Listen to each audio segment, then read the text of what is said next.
Hello fellow kindred and welcome to Vampire the Masquerade Coteries of New York. Now this one is new. I have never played this one before in my life. I need to turn down the volume a little bit because it's a bit loud in my ears. Actually, let's do that. I keep forgetting I can just literally turn it down on the side of my headset. So I don't know much about this game. I've seen bits and pieces here and there, but I didn't want to spoil it too much for myself. All I can say is let's get into this.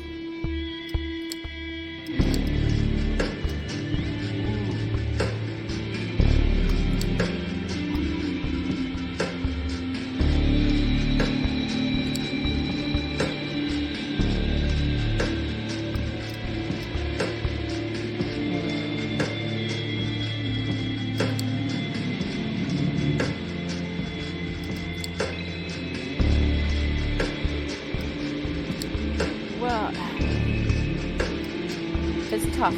I don't think I've played Ventrue in even the other Bloodlines games, so let's give that one a shot.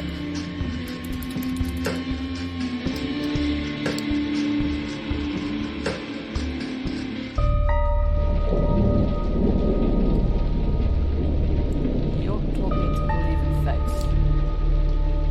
Had you asked me about fate back when I was human, I would have told you it's just superstitious bullshit. That we are all designers of our own destinies.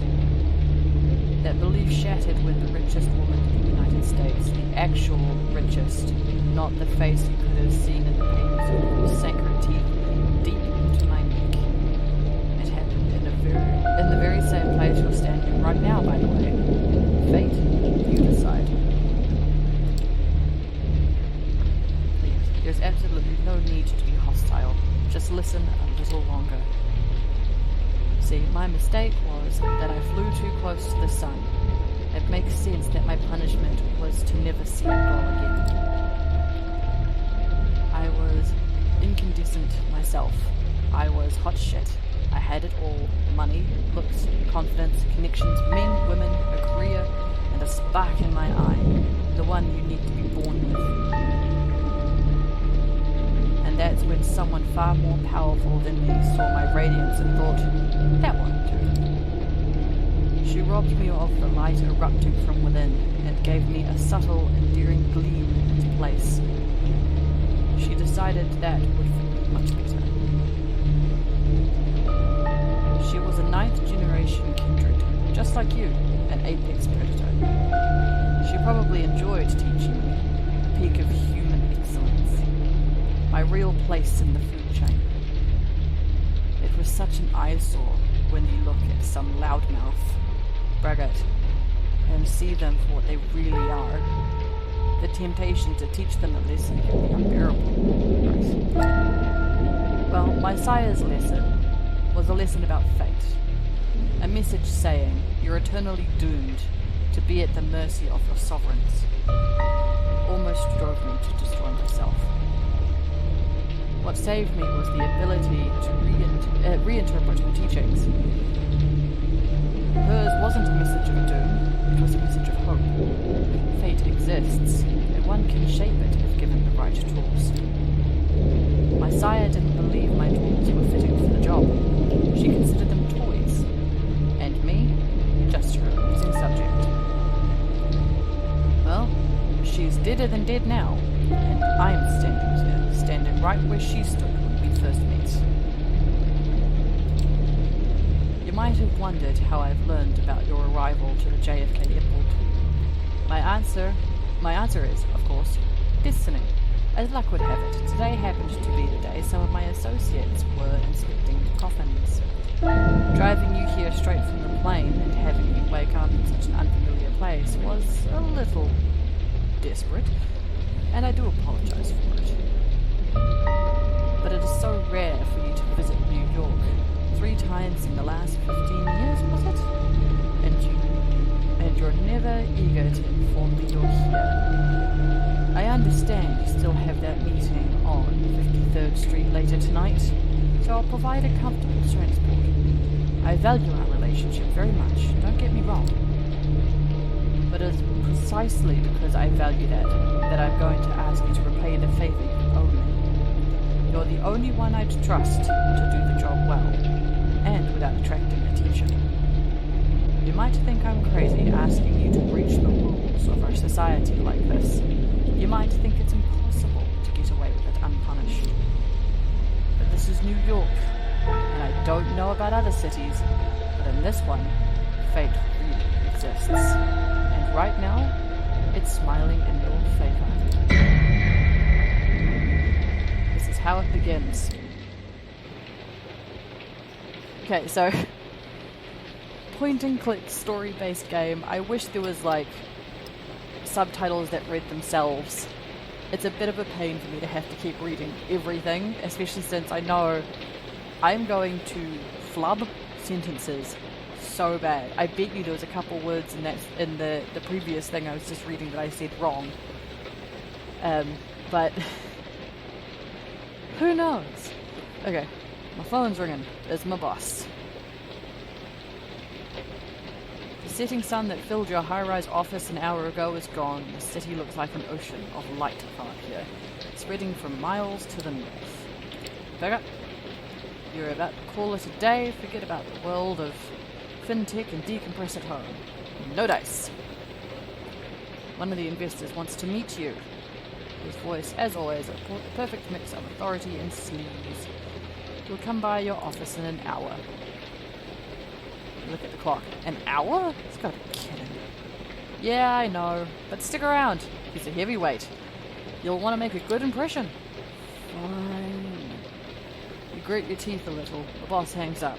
2 hours might as well pour another coffee into yourself and figure out how best to use this to your advantage. You suspect everyone knows that no, you're actually not happy with your current position, and that in fact you feel squished against the glass ceiling that comes with the territory. Sure, your idiot supervisor might have gotten you the job only because he's the CEO's golfing buddy, but you're going to put an unholy amount of work into your advancements. Times where you'd laugh off the idea of staying at the office after 9 p.m. You had a partner to go home to, nightly Netflix and chill ritual to perform, complete with pizza or Chinese takeout.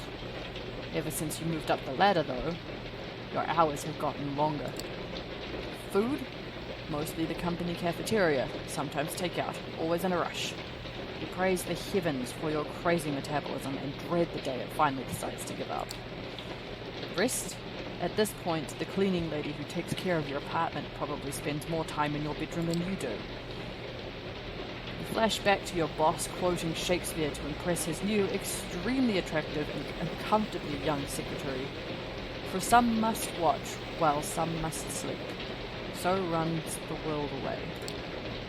Drinks? Mostly with colleagues. And they all pretty much hate you at this point. Another flashback, this time, to the most profitable quarter in the company's history. Still, the board decided that layoffs were in order. Your boss didn't feel like letting people know in person, so he passed the privilege on to you. Gotta hand it to him, he always knew how to pick his battles. But maybe, just maybe, tonight is the night it's all going to change. You decide to play the good looks angle. Black? See? Told you so. Nothing too slutty. You leave your blouse slightly unbuttoned. Check if your ass looks good, as you remembered in your pencil skirt. Mirror says yes. It's not something you're proud of, but you've become too jaded to care. Knowing your luck, the investor is going to be one of two types. A self-obsessed Musk wannabe in his 20s, or a fat old pervert drenched in cologne. You hear the elevator ding. Time to get the show on the road. You take one final look in the mirror, fix your hair as footsteps echo across the empty hallway. The man who approaches your office is not what you expected. He's slick, to be sure, but he seems a bit more refined than your usual company man. Expensive suit, matching tie and shirt, confident in his stride, surprisingly good looking. Oh, you are well and truly a Ventrue. just one look at the dude, like, yep, you are a kindred. Good evening. I hope this unforeseen visit isn't too much of an inconvenience. God, that voice. You're taken aback by how smooth and strong it is, and his eyes steel, cold, Yeah, sorry, can't do man's voice. He's all business, professional, treats you in a manner that's appropriate to your stature. When he speaks, he actually looks you in the eye, and not at your cleavage. He asks some questions about your work, tells you how he noticed your input after talking to the CEO, and comes charmingly close to calling your boss an incompetent doofus. All the while you try to guess his accent, but you can't quite place it. European, sure, but where from? I know I've kept you long enough, but would you indulge me and join me for a drink? I'm just gonna hear. Of course, for a minute there it seemed like he wasn't that kind of guy. But what the hell? You go with it. Seems nice enough. Oh, thanks, nice words. Besides, it's not like you have other plans. The investor has a limo waiting downstairs, and the driver takes you to a high-end restaurant in Williamsburg. A seat is waiting for you in the deluxe lounge. It's just the two of you. You talk about this and that. Your companion seems to have a knack for history. So tell me, what would you do if you had full control of the company? You almost choke on your wine. This is your chance. You say what's been on your mind for months, but hide it behind some veneer of professional corporate blabble. Why did you use that? Refocusing, listening to your instincts for once. Restructuring, kicking out your boss. Aggressively pursuing new markets, getting the hell away from those horrible people. He likes the sound of that. He leans forwards, his eyes flash with intensity and someone else. A strange emotion that wasn't there. Whoa! Yep, saw that coming. You'll do just fine. Yep! His words echo inside your head as you black out. He dominated her. I know that ability. That was a dominate. He pretty much told her to go to sleep. You wake up. God only knows how much later. As you try to piece together what happened, you hear a familiar voice. The investor, or whoever the hell he is, talking to somebody. You suddenly recall snippets, fragmented memories, his sapphire eyes intensely locked with yours, his teeth suddenly longer and sharper. And something else, a feeling on your neck that takes you back from your last orgasm. Oh my god. Sorry, I couldn't say that with a straight face. A company trip to Florida, a sweaty room, the cutie from HR who doesn't work there anymore, and then the darkness. Yes, I'm done here. Consider my debt paid. The investor pushes the other figure aside and walks away from the lounge, barely bothering to look at you. The door locks behind him. Some time passes before you find the strength to get up from the couch. You touch your lips.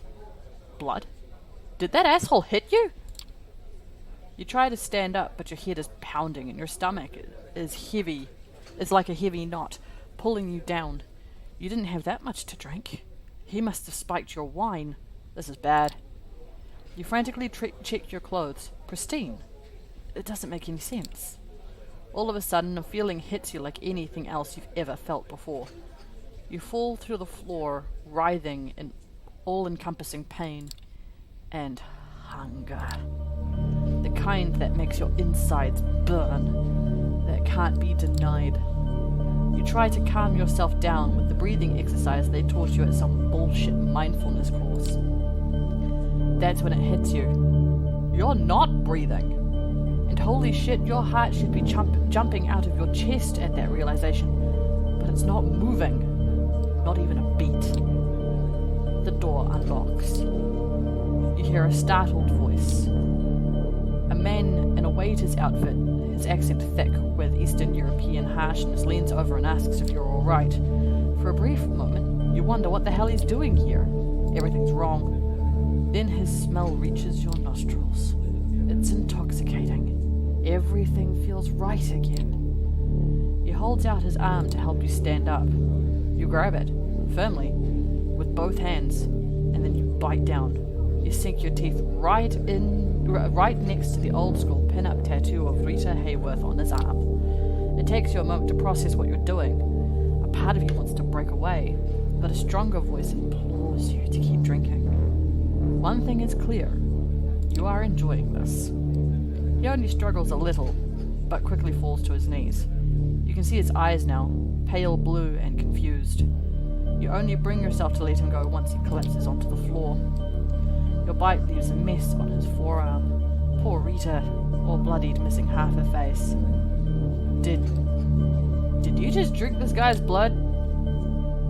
Spit out a piece of torn flesh. That's why? Where? What was in that fucking wine? Barely able to focus, your heart, your lungs still motionless, you reach for a phone and dial 911. 911 operator, what's your emergency? I can't breathe. Let's go with I can't breathe. I can't breathe. Ma'am, where are you right now? The door to the lounge swings open.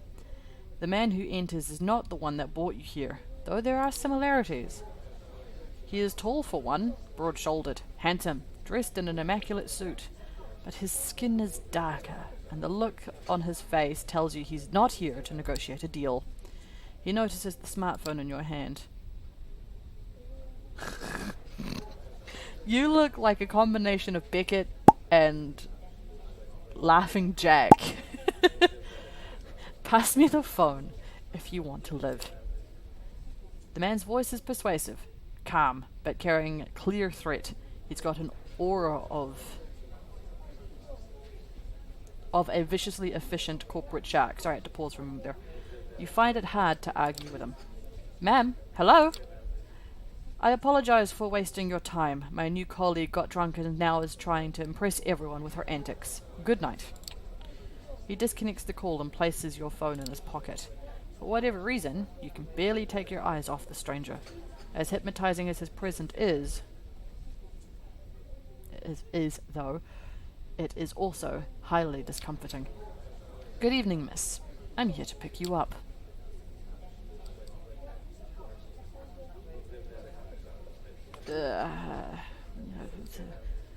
Repeat him like I didn't hear what I said, or what he said, or who are you? Who are you? I am your guide through this perilous night. English. Bah. Excuse me. The stranger approaches the waiter and examines his body. Critical condition, but he might live. Anyway, he then sets his sights on you. I know this is all new to you, but I've dealt with hundreds of strays like you, and going by experience, they tend to fall into two categories. First, there are the smart ones who carefully obey my every word and don't try to pull off anything stupid. I always get them where they need to be, safe and sound. And then there are the dumb ones, the punks who thought they could take me on, the wise guys who tried to contact somebody secretly and without permission, the troublemakers who tried to run off or make a scene. None of them got to their destination in one piece. In fact, most of them never reached their destination at all. His voice becomes slightly bored and monotone. You can tell he's given this speech before, likely dozens of times. So you see, while I genuinely consider myself pretty smart, I am also a Mets fan.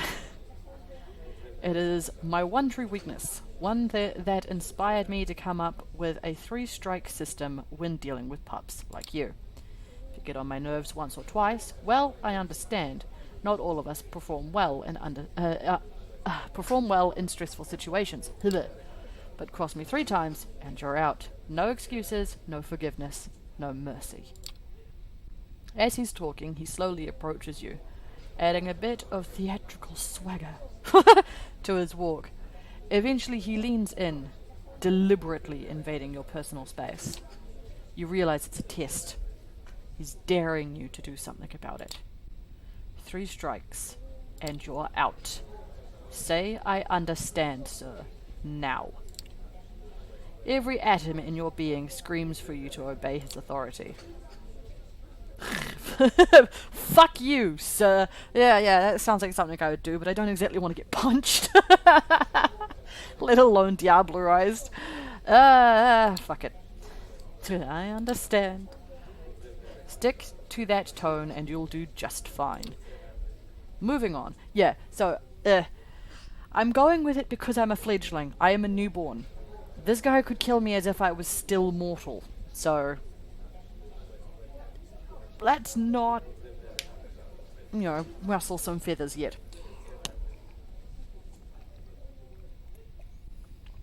Moving on. Is there anyone you want to inform of your current situation? Tell them you're all right.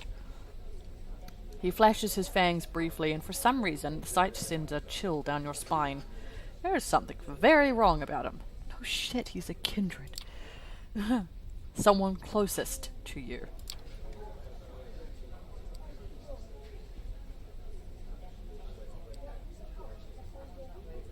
My boss is a dick. There is no one. The stranger squints at you. No family, no lover, no friends, nothing? A job. Your blank stare tells him the whole story. He immediately stops prying and gives you something even worse than a look of pity. A look of honest compassion. Well, that makes things simpler, but let me be crystal clear, just in any case. From this point on, you are subject to different laws than the ones you grew up under, sorry. And you'll be watched by many eyes to ensure these laws are respected. You are forbidden from letting anyone know you are still alive. You are forbidden from showing your face anywhere they know you. If anyone comes looking for you, it's over for both you and them. That practiced tone again. You put on your poker face and listen in silence. So unless you want your boss to end up at the bottom of the Hudson, I'd suggest you cooperate. Don't tempt me. Ha ha ha! Yes. He smiles, revealing his fangs again. There's something absolutely sickening about it. Suddenly you feel overwhelmed by a sense of exhaustion. You pass out. He dominated me again. You dick! When you regain your senses, you find yourself in a stranger's arms. The man is holding you as you would a spouse who's had a little too much to drink. You try to break free, but he holds you close and gives you a cautioning look. Only when you cease your struggling does he let you go. Only now do you notice the change in scenery. You find yourself in a fancy lobby, right next to the elevator. The place is virtually empty, save for a single concierge. I caught myself, and some cleaning staff. Your companion gestures at the concierge as you pass, and he picks up the phone. The elevator arrives, and the door opens. The man motions towards the cabin. After you. Where are we going? To a safe place. That's all you need to know. He's taking me to a haven. Trust me, you don't want to make this difficult. Just get in. Either a haven or... Just gonna get in. Going against your instincts, you enter the cabin. Smooth jazz is playing over the speakers as the elevator starts its descent. You're dazed and panicky, but somehow locked in place. Now, smooth jazz. My editor's gonna know this because we were in a vampire game at one point, but my brain went to one very specific part of it. And if it weren't for copyright, I would say the joke, but let's just say there was an intense chase scene happening on his end, and I was in an elevator listening to elevator music on mine. On one hand, you find the stranger's presence oddly soothing. On the other, you can feel your body tensing up with stress. You can't help but think back to the young waiter, the doe-eyed look on his face, the confused look he gave you just before. No, it's better not to think about it. Plus, you have other things to worry about, like the fact that you're being kidnapped. Excuse me. The cabin door opens to the same garage you arrived at with the investor some hours ago. The man I thought I saw movement for a minute there. The man shows you a black Cadillac Escalade. Yes, I did say that right. I know what you're thinking. Get into the car with some strange man. Boy, sure does seem like a dumb idea.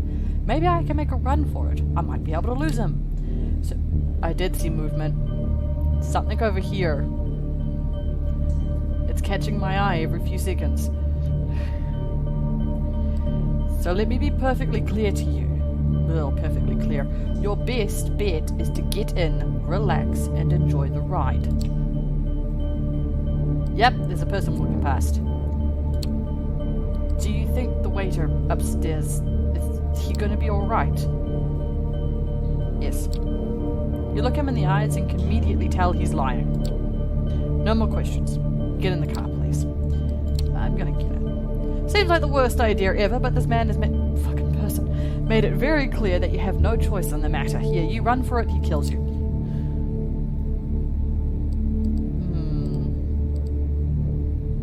I doubt he would tell me his name.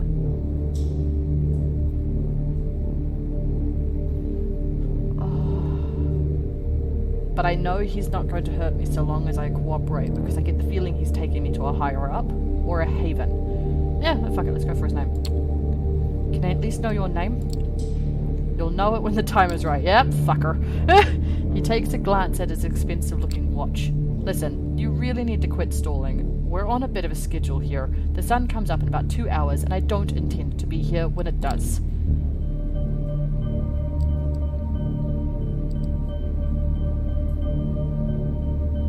What is this about? Look, I just want to know what this is about. Then wait until tomorrow. He opens the car door and gestures towards it. You see no point in delaying the inevitable, so you get in.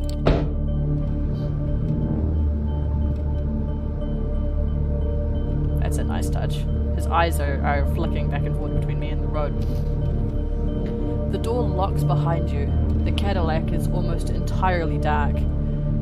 The side windows seem light-proof. The man gets into the driver's seat, starts the engine, and drives away without another word. Did I die? Depends on your definition of death. Listen, I realize you have many questions. Tomorrow, you'll get some answers, but tonight you need to do what I say, and right now I need some quiet. Please. Feel too confused to protest. You stay silent for the rest of the ride, even as more questions bubble up to the surface. One of them being, did you actually kill someone tonight? Staring at the window, you find it hard to focus and quickly lose track of where you're heading. You can only tell that you haven't left Manhattan. Another underground parking, almost featureless, empty. The car stops, and the man opens the door for you. We're here. The stranger walks you to a nearby door and opens it, motions to you to get in.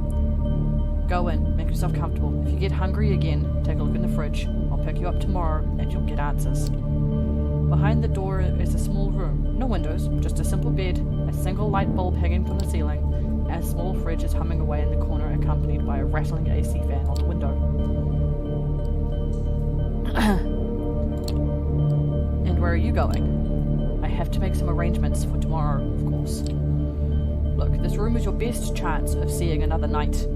I realize you've been put in a problematic situation, and it's not entirely your fault. Cooperate, and you might still make it.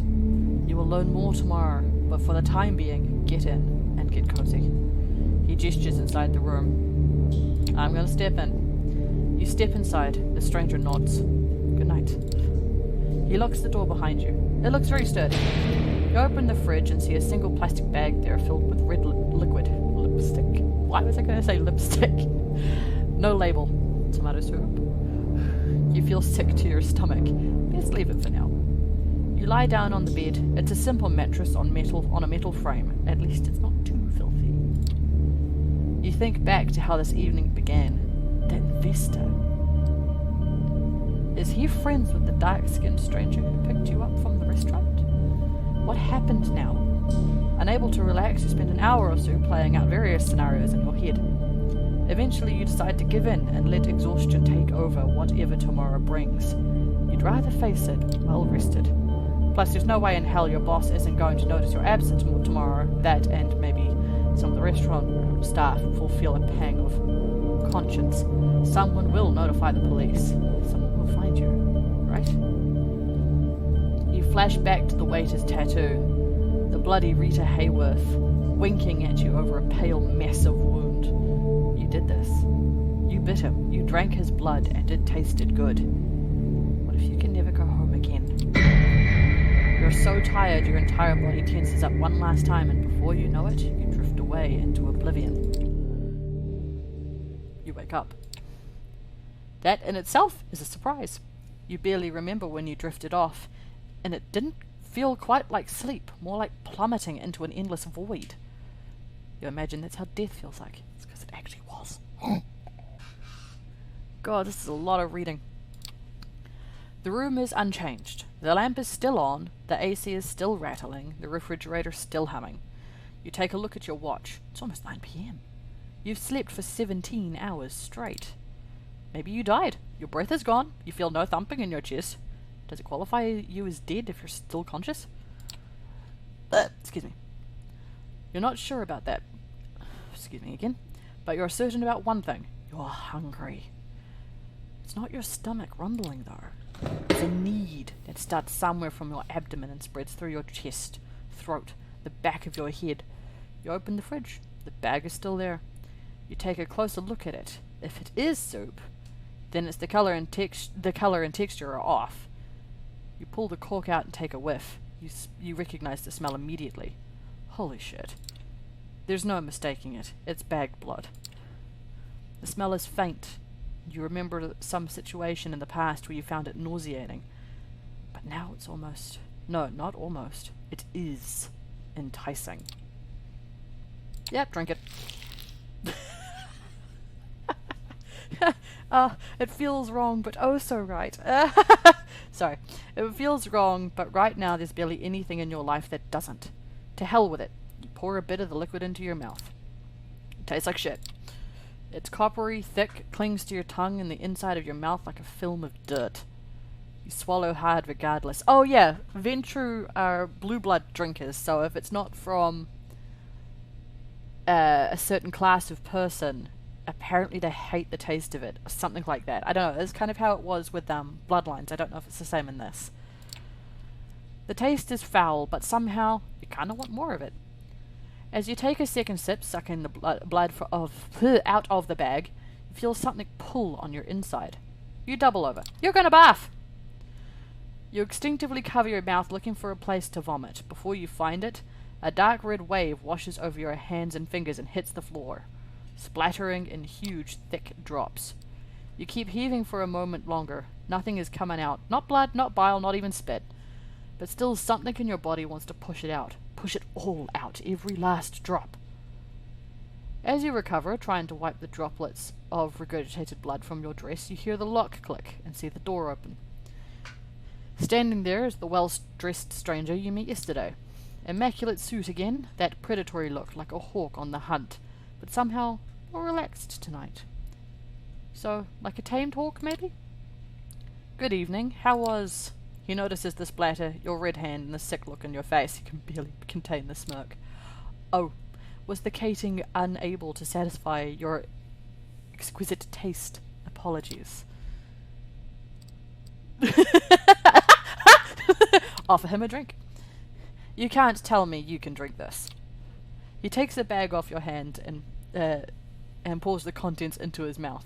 He closes his eyes, theatrically savouring the taste. When he opens them a few seconds later, he looks sharper, energized. Okay, so he's not a Ventrue. Not all of us are picky eaters. Come on, you've got places to be. I should have some water and a towel in the back of the car so you can clean yourself up. The car is humming in the empty parking lot just outside of the door. Just outside the door of the cramped room you have spent the day in. There we go. The man motions to it politely, but with a stern look on his face. Hijack the car. Get inside. It's not like I have a choice, right? Correct, but your cooperation is appreciated nevertheless. You take the back seat again. The doors lock. The stranger takes the wheel and starts the car. You drive in silence for a while. From time to time you keep catching glimpses of familiar streets or landmarks through the blackened windows, but it's of little use. The car is also soundproofed, so all you can hear is a bit of traffic humming and the car's engine. The driver doesn't say anything and seems focused on the road. You check the door handle. Yep, door is locked alright. The piece of dark glass separating you and the front of the car looks sturdy too. Nothing to do but wait. You didn't have time to think about it before, but you realize now that you're hungry? No, not exactly. It's not a rumbling stomach that grabs your attention. It's the need that starts somewhere in your abdomen and spreads through your chest, throat, and back of the head. You become restless. This is essentially a kidnapping. Whatever this guy says about its purpose doesn't change the fact that you're being held against your will. You're not used to following orders. When you can't delegate them to somebody else, you feel a need to get some semblance of control over the situation, so you decide to prove yourself useful. I have a worthwhile skill set. Listen, I'm an investment advisor and I have a lot of experience with fintech. Whatever your organization is, it might find use for me. I don't have any idea what fintech is, and honestly, I don't care to find out. A short pause. I'll be frank. Currently, you're in no position to offer anybody anything. The sooner you accept that, the better.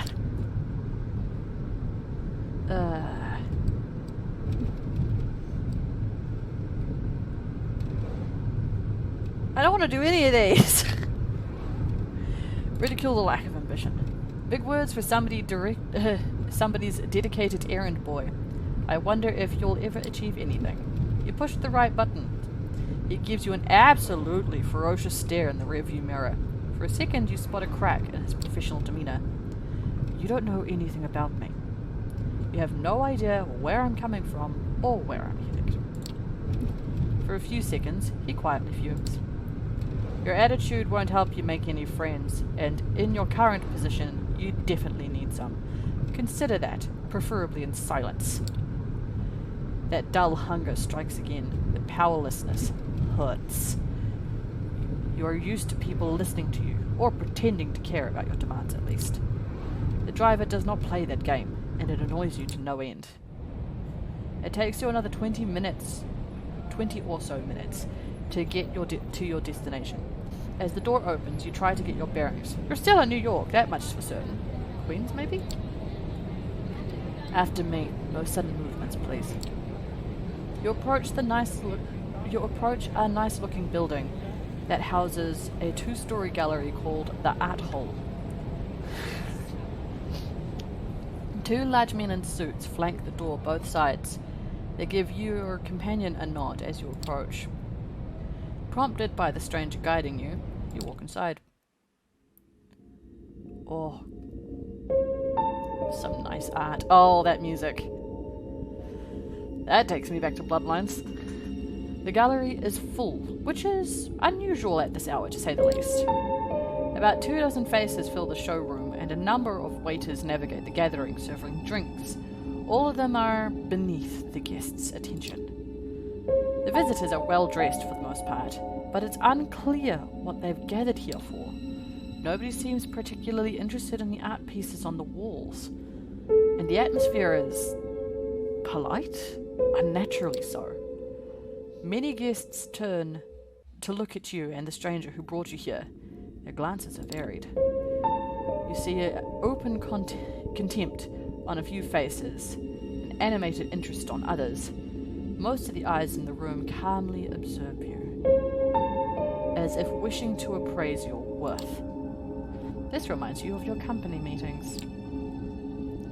You, the only woman in the room, silently judged not on her merits but by standing on the list, passed in clandestine email threads between you and your male co-workers until HR found out about it. Not the most pleasant experience, but there's no denying it. Taught you resilience. When others would cower, you would now straighten. When others would turn their gaze, you would meet the eyes of the gallery's guests with confidence. Good evening. Oh boy. Quadir? And to you, child. The noble, cold voice takes you out of your head and back to the situation at hand. The gallery. A crowd of strangers. You're being brought here against your will. For what purpose? The room awaits your response. Good evening, mess. You are addressing the Prince of New York City, Helene Pinhard, childer of Michaela. Thank you, my sheriff. Oh, of course he's the fucking sheriff. But I'm capable of introducing myself. She is somewhat plain-looking and doesn't seem to possess a great deal of charm, but still the entire room is intensely focused on her voice. She has influence over these people, that much is clear. You may address me as Prince, Childer. I realize your introduction into the unlife was abrupt, and I understand your sire left shortly after. The rules of our society dictate I punish you both for this transgression. A murmur of agreement, maybe? Can be heard from the gathered audience.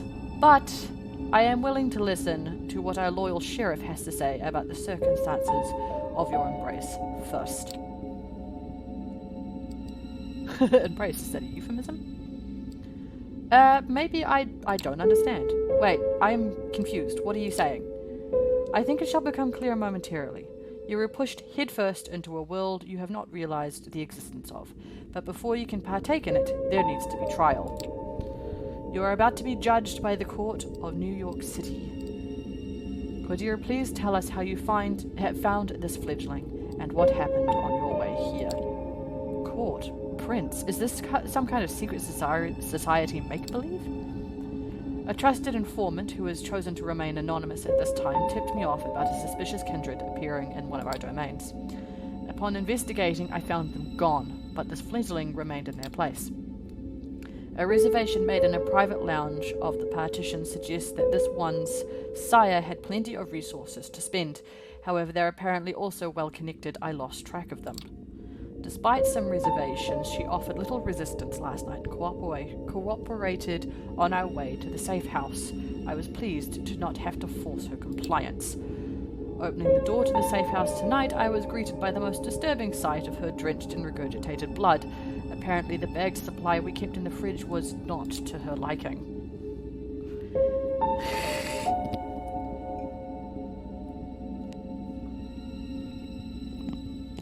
Sorry, I'm just finishing my tea.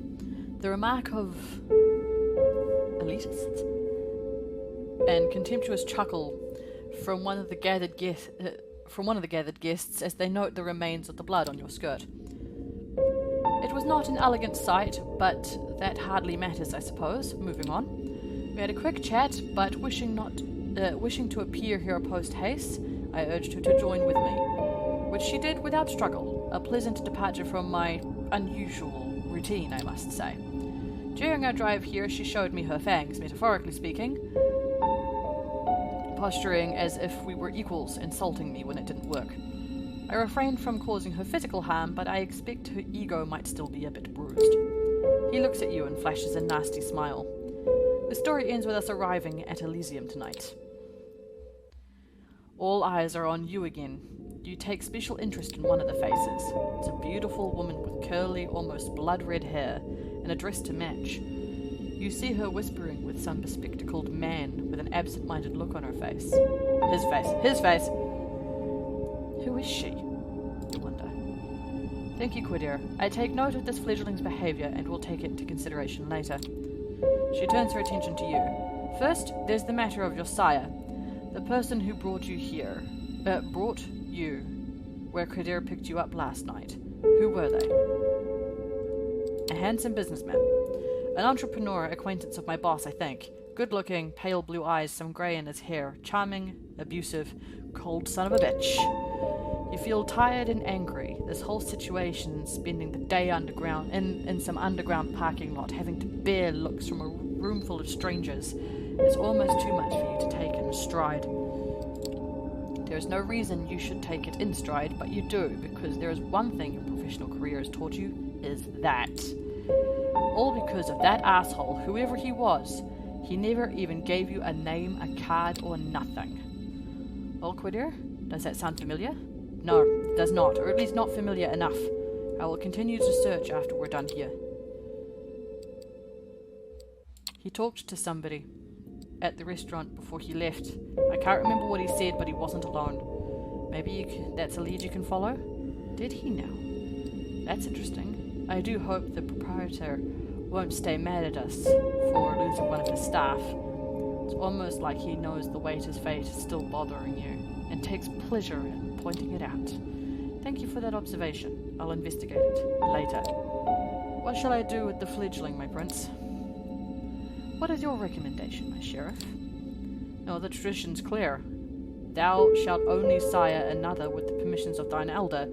If thou createst without permission thine elder's leave, both thou and thy progeny shall be slain. I am ready to fulfill my duty. Stay your hand just a moment longer, Qadir. I wish to consult my counsel on this. Make sure everyone is in agreement. Of course. He seems strangely relieved. The prince leaves the main showroom and a handful of people follow her out. You're about to ask this Qadir what all this talk of traditions and councils was, when the red-haired woman approaches the two of you. Sophie. Sheriff, I was wondering if I could have a word with the fledgling. What for? She lowers her voice in response. Come now, Qadir. We all know what the verdict's going to be. Let me speak to them. You might not have to strain your hands tonight after all. Her words grab his attention. His face is hard to read. Like several emotions are struggling for domination. Anger, sadness, hope, gratitude, resolve. I'll go get my sword. He steps out of the room the way you came in, and you're left in the showroom with the woman in the red dress. She takes you aside, and the eyes of the remaining guests follow you. Well then, fledgling, you're in quite the pickle. What do you mean? I still don't understand what my crime is here. Poor thing. This isn't really your fault. But if you want to get out of here in one piece, you need to understand one crucial fact that seems to elude your grasp. Last night you became a vampire. Wait, what? Oh yes, I'm well aware of how ridiculous this sounds. The reason why we have these nicer words for it. Kindred, being embraced, having a sire, the fact remains. The beings called vampires. You're looking at them, they're looking at us. You glance around. Some of the guests are still occasionally looking at you, commenting on you in hushed tones. Many of the patrons are pale, really pale. Most hold glasses of wine. No, not wine. That's not the right thickness. It's not the right colour either. You're trying to come up with something sensible to say, but you're drawing a blank.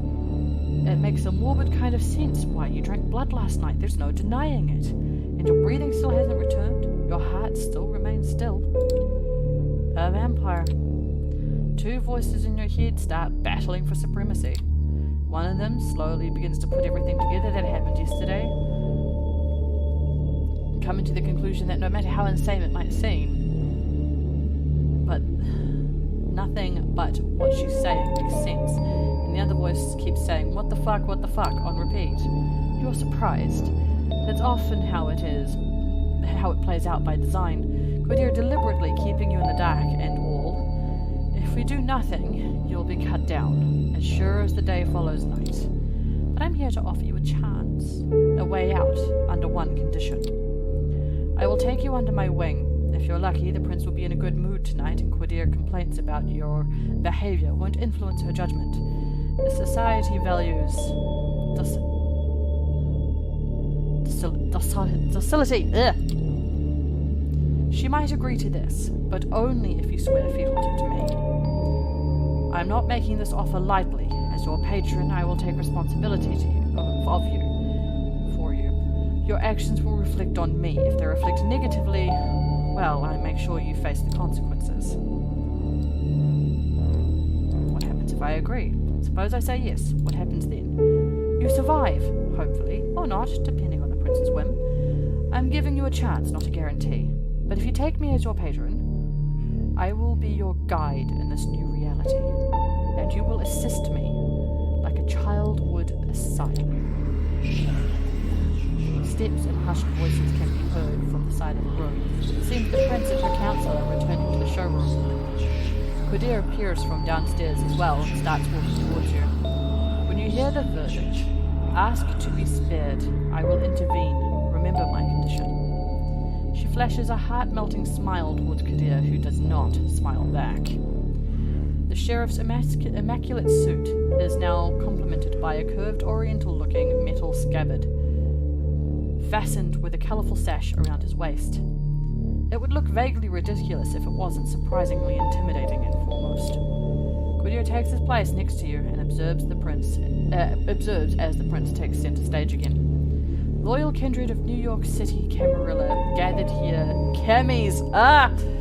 here tonight. I have made my decision regarding the fledgling. Their behavior since being embraced has been disagreeable, and that does not bode well for becoming a valuable member of our society. Excuse me. You are all keenly aware that these nights we need to close our ranks and trust wisdom of our elders and their traditions more than ever before. As our trusted sheriff pointed out, there can be only one course of action.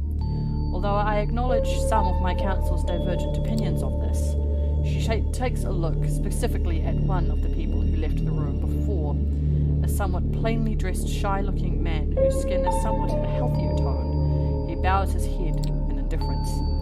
I hold final authority over the fledgling's fate, and I declare that while their embrace might be their sire's responsibility, in their absence, their progeny will be punished.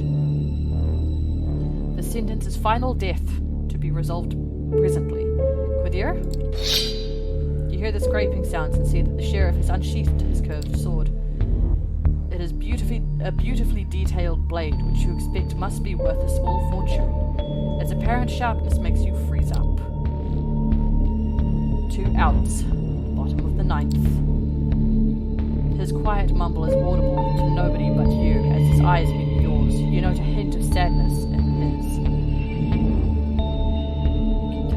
Countessant? One that vanishes to give way to a grim determination. And he's out to bat. You will not gather another chance to speak up. Ask for mercy. You make your choice. Spare me, please. Don't make me beg like a dog, goddammit. Prince, if I may ask you to stay the sheriff's hand for a while longer? Quadir looks at the prince, awaiting her response, the sword still hanging above you, threatening to fall at a moment's notice. There's something you'd like to say, Miss Langley? Yes, if I may. At first, the prince looks somewhat annoyed at the distraction, but she stays quiet for a while, measuring the mood in the room. The border elites suddenly look at you with aroused interest, some of them dismayed not seeing the bloodshed, but all intrigued by the unexpected twist. The prince nods. Well, let's hear it. Sophie takes a few steps forward. All eyes are on her now, but Quadir's heavy hand on your shoulder makes it clear you won't take advantage of the distraction. My prince, while traditions are clear, I believe that the proper context should be observed in the addition to the letter of our laws. This fledgling is a burden, but with proper guidance they can become an asset to our domain. I understand you are volunteering to take this unruly child under your protection. Yes, I'm willing to give them a chance and prove to the entire domain that they can adhere to our expectations. I will take nothing less than their full cooperation naturally. Whispers can be heard again. An incredulous voice or two hushed just behind the fucker. Just behind the fucker, sorry. Some suppressed exclamations of surprise. Silence! I ask all of you to make note of this moment. I might be persuaded to bend one tradition in this child's favor, but another would have to be enforced even more firmly in its stead. Until thy progeny shall be released, thou shalt be in command of them in all things. Their sins are thine to endure. Are you certain that's a responsibility you wish to shoulder, Miss Langley? I am willing to guide this fledgling and add a valuable ally to our sect in time of need, yes, but I would like to receive the right of destruction over them, if it pleases you.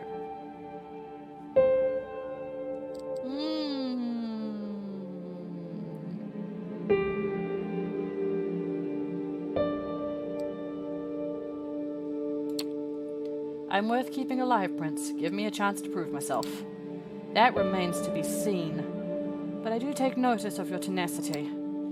See that it doesn't become a burden. I shall grant you what you ask. Let it be known Sophie Langley of the Clan of the Rose, I thought she was a Tory, will become the fledgling's patron. They shall be considered like sire and child.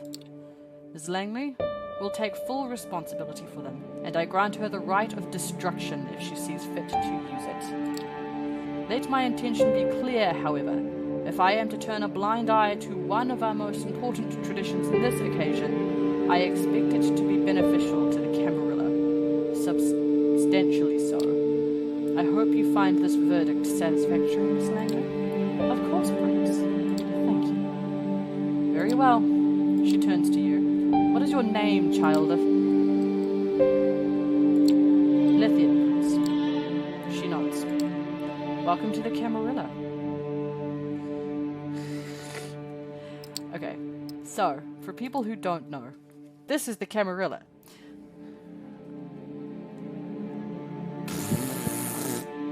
Depends on your opinion, sorry. Now, this evening has proved to be even more eventful than I anticipated. But with the fledgling's fate decided, I believe our meeting here can conclude. We've got another one there, which is fledgling, newly created vampire, still under size protection. Yeah. Baby!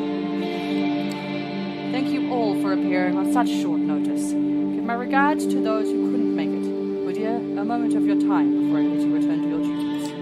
Of course, Prince. Prince, a vampire who's claimed a given expanse of domain as their own, generally a city. So it's Prince and Baron. And they are a genderless title. I'm pretty sure we're going to run into barons eventually, so they'll show that they're pretty much the same thing, just a different title for different. Because there's the Camarilla, and then there's the Anarchs. And the Anarchs are usually barons.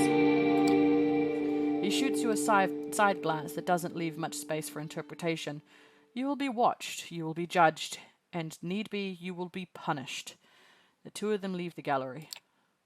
Well, Lithia, I think we've both already managed to significantly improve each other's evenings. Excuse me. Let's keep the ball rolling, shall we? I think we should have a toast to a new fruitful partnership. She raises her hand at one of the well-dressed concierges who have now reappeared in the showroom to refill the guest glasses. The conventionally handsome man, why did I say happy, approaches with a carafe of red liquid. The memory of you throwing up in the safe house is still fresh in your mind, and the idea that could happen again is almost enough to reject the drink altogether. There's no denying you want it. You need it. I remember what Quidir said about your misadventure before getting in the car. Some of us have more delicate palates than others. Try to take a small sip, s'il vous plaît. He pours it into two tall wine glasses. You can barely wait till he hands you the drink. Your attention is fully on it. The fact that this is blood, you're certain of it, doesn't faze you this time. It's difficult to take just a sip. Even though the taste is foul, as before, you are tempted to down the whole glass in one go. Waiting before you take a second taste, you're glad you did. Feeling like heartburn signals that you can't keep it down. You spit it back up inside the glass. Sophie looks on, intrigued. I'm not surprised. New York City caterers have very... Oh boy. Is that bourgeoisie? Ideas about what good blood should taste like. Well, you just need to keep trying. At Sophie's request, the concierge serves you 3 other variants of blood. The first 2 are horrible and indigestible as before, both of them ending up back in the glass within moments of tasting them. Before the 3rd try, you're almost ready to throw the glass at the wall in frustration. But finally, this one is different. Instead of mud and decay, a surprisingly rich bouquet of taste. You feel blissfully at ease, and Sophie takes notice. Ah, there it is, Jacob. Would you kindly let us know who that donor was? Leave the bottle, please. The concierge nods and leaves again. You take another sip, and another. Your glass is empty. The dull feeling in your stomach and head starts subsiding. But you still want more. Sophie pours you another glass and refills hers and takes a sip. You have a curiously specific taste, Lithia. Is it the clover notes, the traces of caffeine, or the bittersweet aftertaste of melancholy? You tasted nothing of the kind. But it doesn't matter. It's tasty. But it's not as delicious as it was last night. It's not intoxicating. It manages to silence the hunger somewhat, though. Oh, we got another dictionary one. The urge to feed. I'm pretty sure anyone who's watched my channel knows what that is. Drinking blood puts you at ease. It's a strange realization. The man named Jacob comes back with a small card and leaves it with Sophie. She takes a quick look and passes it on to you. It's somebody's medical details. Office worker, male, Caucasian, 32 years old, blood type ABRH+, blue eyes, brown hair, no history of substance abuse, New Jersey native. Might one of these details be what makes the difference? Now that we've picked the right bouquet for your palate, these documents should be useful in identifying your exact taste. Could they be ORH+ or Joyzy Boys? But I believe you have more questions, no? Perhaps we could start with those related to sustenance. Oh my god. I don't know how I can stop this game yet. I'm waiting till it gives me another end of night thing. How will I know what I can drink? These difficulties of mine. How do I navigate that? How will I know what kind of blood I can drink? It's a tricky question. I believe you will just have to trust your instinct on this. With time, you should be able to narrow down your particular preference. Blood that you reject is, of course, of no value to you. And it's a horrible waste. No amount of it will ever sate your hunger completely. But every little sip counts. If you are frugal, or forced by the circumstances, you can survive many nights without a single drink, but it's risky. It will tempt the beast that is part of our curse. Yeah. Anyone who's not paid any attention to bloodlines will not know that word. Right. It'll take some time to find the right balance. Tomorrow I shall take you hunting. We will explore this topic further. But you should be good for now. Okay. Most of these questions you would ask as a fledgling, but I know them, so... So now that I'm working for you, what are my responsibilities going to be like? It's a bit more complicated than working for me. If I wished for a servant, there were easier ways to achieve that than risking the prince's chargin at Elysium. Yep, that's the... Yep. I can see potential in you. Why did it... Oh, final death. It would have been wasted had I not spoken up, not to mention it would be a pain to my witness of senseless final death, as it always had. Final death, if anyone couldn't figure that one out. That said, I will require that you defer to me in all things. But me being your mentor and supervisor also means that I shall treat you as my loyal retainer and understudy. With me, you can go far. Without me and proper guidance, you will have become a clear danger to the masquerade, and that is why, with your sire gone, the prince wanted you out of the picture too. Masquerade and sire. The concierge returns, asks for permission to intrude, which Sophie gives with a polite smile. Excuse me, and leans in to whisper in her ear, "You note the gallery is now almost empty." I'm being told the gallery is about to close, but we still have quite a lot to discuss. Shall we go to one of my apartments? My jalopy is waiting downstairs. Come. The smile she puts on could tip any negotiation towards her favor. Her words are like honey, and she makes it impossible for you to take your eyes off her. She's using awe. You are under her spell momentarily. No shit. Sophie leads you to a luxurious silver Rolls Royce and invites you to sit in the back. The chauffeur, a broad-shouldered, clean-shaven, middle-aged guy, starts driving immediately. Where did we leave off? I believe I started telling you a bit more about our customs. You have heard the prince refer to our traditions. Chief among them is the masquerade. Now, pause to read. I am well over time. So I'm going to have to stop here. It should start me right back where I turned it off. So we just about nearly got killed.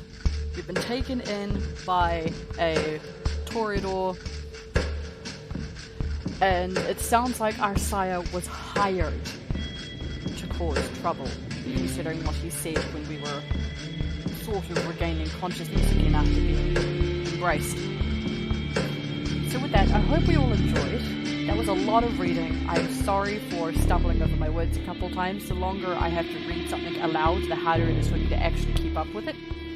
Don't know why, it's always been that way. So with that, I shall see you all in the next one. Good evening, fellow teachers.